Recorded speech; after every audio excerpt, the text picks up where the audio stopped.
Hey guys, Paul Reddick here. Welcome to opening day of season 2 of the Baseball Dad Show. Now, as you now look back to your youth of playing baseball, wasn't there just something magical about opening day? It's almost hard to describe, especially with kids coming up today, just what that was like, right? There was just something about the sun shining in a spring morning and the smell of grass, maybe for the first time. And a lot of times it was the first time you put on your uniform. And then there was the marching out of each of the teams and introducing the teams and the first pitch and the smell of hot dogs. And there was just something about it. It's hard to describe, and sadly, I think it's something that we don't. I know it's very, very few organizations even do that now. I know the little leagues and stuff still do, but now we're seeing more splintering off into different travel ball teams and organizations. Kids are not playing as much structured baseball. There's not as much organization. There's not as many people volunteering to put on events like that, and it's a shame because. As you think of it now, can't you just take yourself there? It was just really something magical about it. And the biggest thing I think was that baseball was back. And I forget what movie it was. Maybe it was Bull Durham or Field of Dreams. I don't know. One of those that talked about the return of baseball. That it just became a kind of a rhythmic pattern to American culture. That the winter was over, spring had come, baseball was back, and the summer was next, and everything was going to be right with the world. And I'd obviously love to see all that come back. So opening day, and part of the reason why we have divided this up now into seasons is that season 1 was about 2 years long, and we were going pretty strong for a long time. But we also thought it's good to take a break.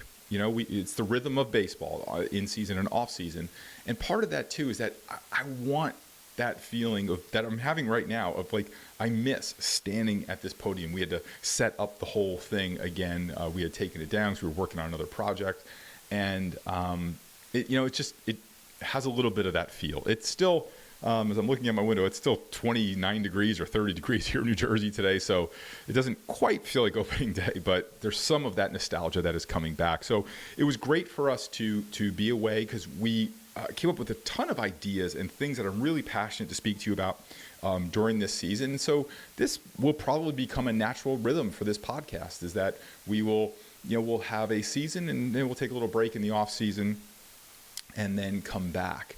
And a lot of great things happened during this break. First of all, number one, thank you so much. During this break, I received, I don't even know how many text messages and emails and Facebook messages from people just saying we missed the podcast and when's it coming back and do you have a date for the next episode? That was super encouraging to me. I mean, you put something out into the world and to me, this is super important to me. It's something I really care about. And to know that it's well received and makes a difference, just really, means the world to me. And also too, the other super encouraging part was, even though we had not put out a podcast in November, December, January, and now most of February, as I'm recording this at the end of February, the podcast grew. We were growing with every episode, but that growth actually continued and actually strengthened to the point where now we're getting about 4,500 new listeners per day, which is insane, and over 100,000 downloads per year. And just over the course of this break, the podcast was downloaded over 400,000 times, which is just mind-blowing to me. And it just tells me that what we're talking about here and the community that we've developed in the Facebook group that's there, even though social media is not really my thing, I've been trying to make it my thing. It's just never going to be my thing. But that group does have a life of its own, and I had just decided that let that group go ahead and go forth, and it's an unbelievable group. So all that being said, today I want to talk about what's going to be our theme for this season. Before we do that, going over to baseballdadshow.com. There's a lot of things to do there. You can download a scorecard where we can see, is your son ready to play at the next level, and does he have what it takes to play at the next level, and is the timing right? There's also a word-for-word email dialogue that you can cut and paste to use to help ask your son's coach for more playing time. That's a very tricky thing to do. We're going to give you the words to do that so you don't come off the wrong way. There's also a link to the Facebook group, to the Baseball Dads Facebook group, which is a very active and thriving community. And we'll be posting more of these podcasts actually in their first look before they're posted in the normal channels. So if that's, if you're more social media inclined, there's certainly a place for you there. Also, too, one of the projects we finished the first course ever for baseball dads. It's called the Guardian course, and it is like a full-blown 6-week deep dive immersion into what it takes to raise your son in this environment of baseball that we have all kind of greenhoused ourselves in. So head on over to baseballdadshow.com. All that stuff is over there for you. So I spent a lot of time thinking about what would be the mission for this year. We've tried to do a lot of blend of topics. We try and do a lot of baseball specific topics and a lot of general kind of how to handle situation topics. And we're never going to be able to ignore the game of baseball and some of the tactics and X's and O's of the game of baseball. So we're definitely going to cover those. But I had an epiphany during the winter, a personal epiphany. And I'm 45 years old now. Now, when you turn 45, your doctor starts talking to you about things that you think he should be talking to your father about. They kind of talk about, some of those tests that you're probably not really enthusiastic about taking, things that you have to monitor more, foods that you can not eat any longer or you should reduce and minimize and all kinds of things. And so I had this personal epiphany that, what I do today at 45 years old, as my doctor is instructing me and all the healthcare professionals are instructing me, is that, you can set yourself up for a good time at 65, or you can set yourself up for a tough time at 65. And what you do now builds onto that. So I'm an early riser. I get up about 4:50 every morning. And I adopted this belief that the first 10 minutes of my day as a 45-year-old man is dedicated to like brushing my teeth and going to the bathroom, stuff like that. But then the first block of time, about 5 a.m. when I start down the stairs, the first thing that I should do should be something that the 55 or the 65-year-old Paul thanks me for doing. So there's going to be a time when we all retire, and hopefully we'll have enough savings to retire. When that retirement age comes, that retired version of ourselves is going to be really thankful for the version of ourselves that stuck to a savings plan. So the most important thing for me is longevity. I have plans to live to 108 years old, and not because there's 108 stitches on a baseball, but 1, 0, and 8 are just magical numbers in my life for a lot of different reasons, maybe for another podcast. So I plan to live to 108 years old, God willing. And so I want the 65, 75, 85-year-old me to be thankful for what the 45-year-old me did. So the first block of time that's free in the day is about 15, 20 minutes. I spend doing mobility and flexibility work. Because when you're 65, those things tend to be issues: balance, coordination. This is people fall and break hips and injured. And then you've seen people, right, that are up there in age. They're going along good. All of a sudden they take a fall, they break a hip, and then it seems like they age 10 years in 5 minutes. So I don't want that to happen to me. So what I want is the 65-year-old version of Paul to say, thank you, 45-year-old version, for doing your mobility and flexibility work every morning. Because now I have balance and coordination, and I don't have any tight areas I have to work around. That was a long way around to what my theme for this year is going to be. I don't care how your son plays baseball. I really don't even care if your son plays baseball. But I care how your son does everything.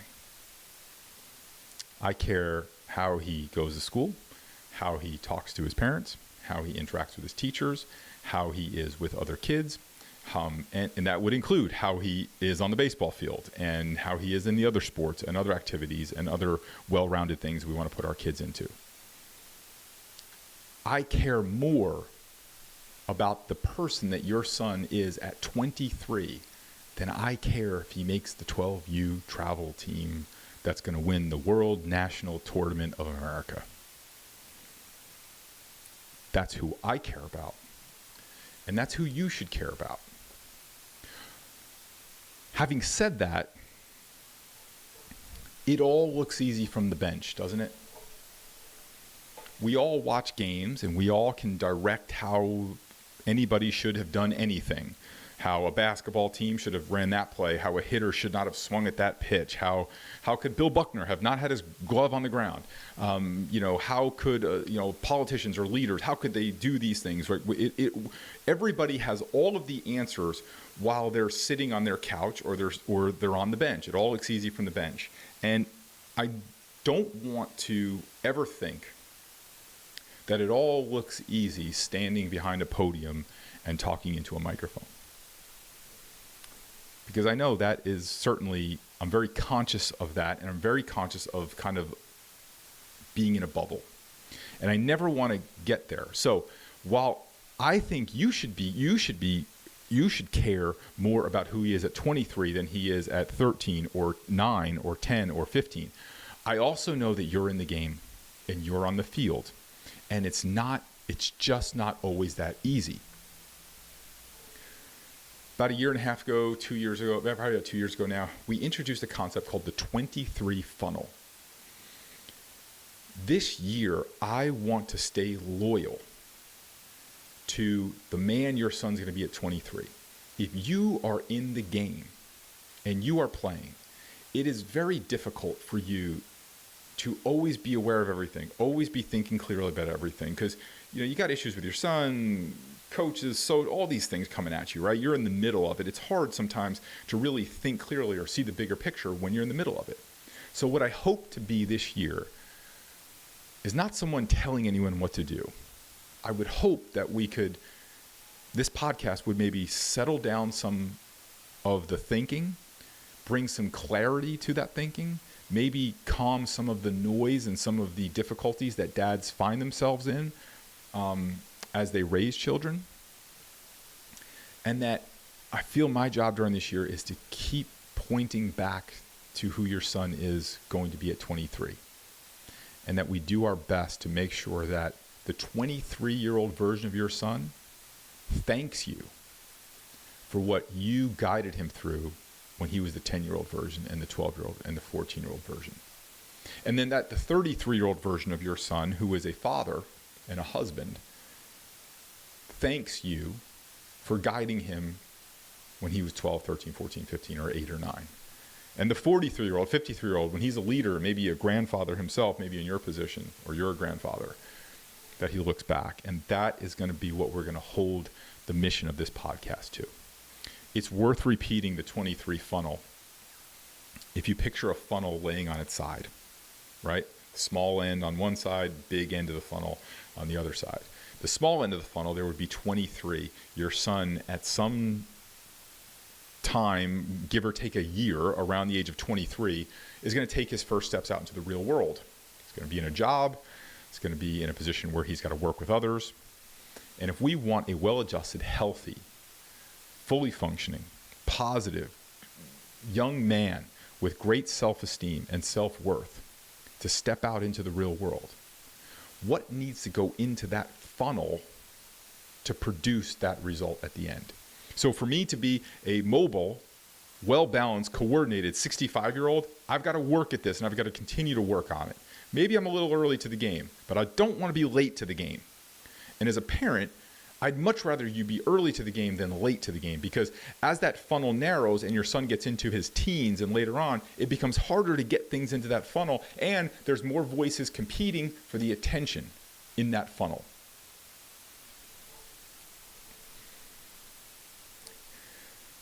a lot of things get brought to my attention because of this podcast. I get a lot of emails from people. People show me a lot of things, and you just see a lot of things. And I will tell you this.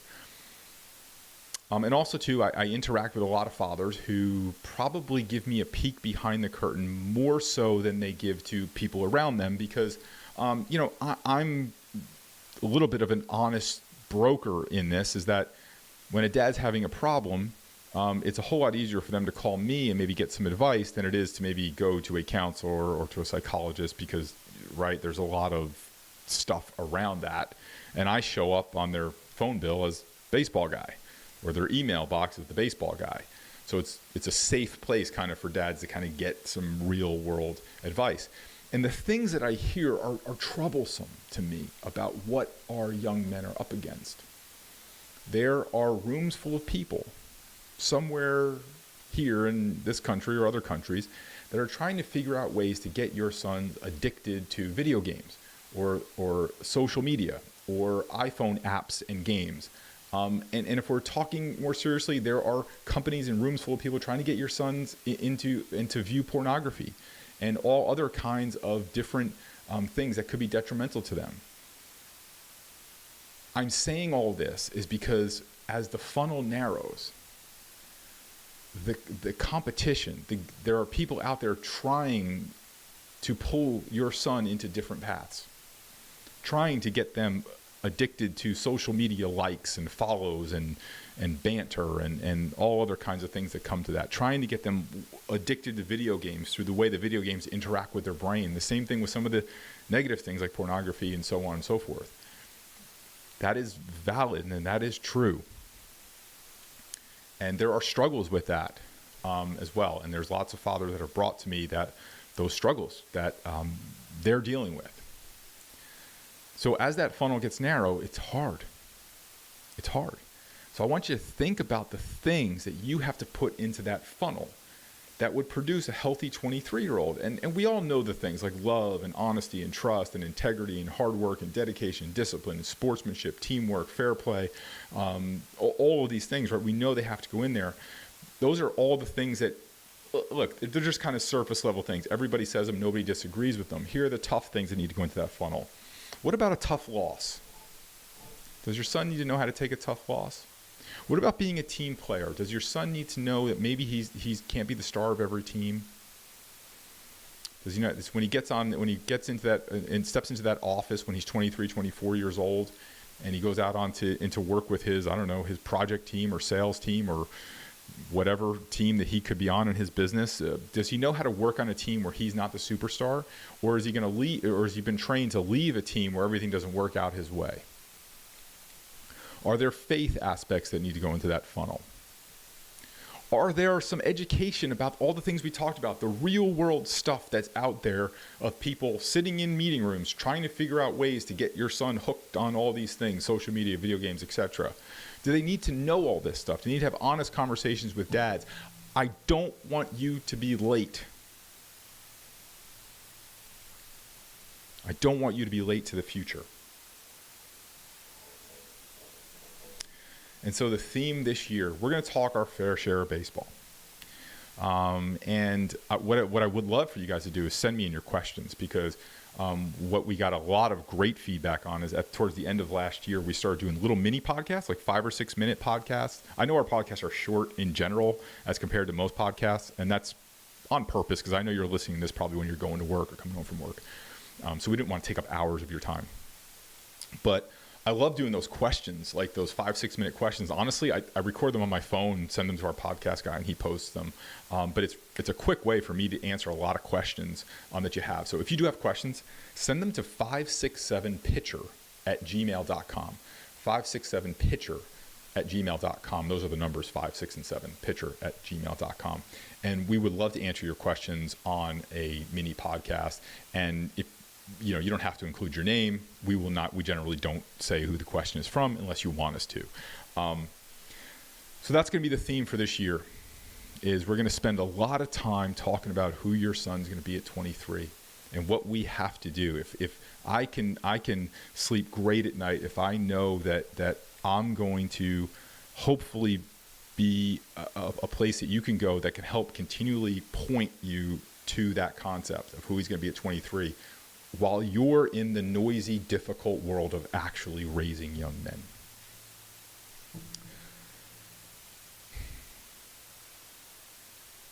Dads don't get enough credit too. And I'll tell you what, I just one thing is I talk to a lot of dads, and if there's one other wish I would love to have for you during this season and for ongoing is dads, we focus too much on the things we get wrong. I promise you we do far more things right for our children than we get wrong, but mistakes tend to shout, and good things tend to whisper. So to the dads that are listening, thank you for listening. It's not going to be a huge change. Actually, if you're watching on video, you see that my wardrobe hasn't changed. I'm still wearing the same clothes. The background has not changed. Although we added a few bats. We added a couple different bats there that are cool. Some added a game-used Darryl Strawberry bat, which is awesome, and my grandfather's bat that's there too. So all very cool. And if you have those questions, send them in. But, this year we want to stay focused on this. It's hard being a dad. It's tough being a dad. We're trying to raise our sons. We're trying to do the best we can. We're trying to navigate and use this game of baseball as one of the vehicles to teach our son all the things we want to get into that funnel. So, again, we're going to do our fair share of baseball. We're going to have a lot of fun. And I'm just really thrilled that we can do this podcast and go on this journey together. And again, we hope that we can continue to point you back to that version of your son at 23 and to hold that there. So head on over to baseballdadsshow.com. All the stuff we listed there before is there for you. And guys, I am so pumped about this next season, and I am looking forward to working with you. Thanks for listening. It means the world to me, and I'll talk to you guys next week.